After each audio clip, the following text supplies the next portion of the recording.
আসসালামু আলাইকুম। নতুন একটি ভিডিওতে আপনাদের সবাইকে স্বাগতম। আজকের ভিডিওতে আমি আপনাদের জানাবো আরব আমিরাতের ভিসা অ্যাকচুয়ালি কবে করবে। আপনারা জানেন যে আমি আজ পর্যন্ত কখনো ক্লিকবেট কন্টেন্ট তৈরি করিনি।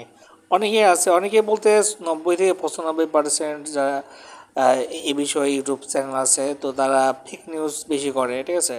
তবে আমার দর্শক এটা জানে অ্যাটলিস্ট যে আমি ফেক নিউজ করি না, ঠিক আছে। মানে আমার কথার সাথে কাজের মিল হয়। বাট অনেক সময় কী হয় যে মানে সোর্স থেকে যে নিউজ দেয় সেইগুলোর সাথে তাদের কাজের মিল থাকে না, কারণে আমরা হয়তো অনেক সময় আগে কথা বলে সেটা হচ্ছে সেরকমটা হয় না, ঠিক আছে। বাট আমাদের সোর্স বা আমাদের হচ্ছে ইনফরমেশনগুলো সব ঠিক থাকে।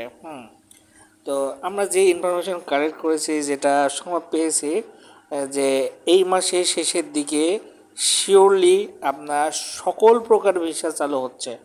তো এটা নিয়ে কোনো কনফিউশন নাই, আপনারা মাস শেষ হইলে বুঝতে পারবেন যে কেন বলছি, কী জন্য বলেছি। বাট এটুকু আপনারা শিওর থাকেন যে এই মাসের শেষের থেকে আপনার ভিসা সম্পূর্ণ চালু হবে।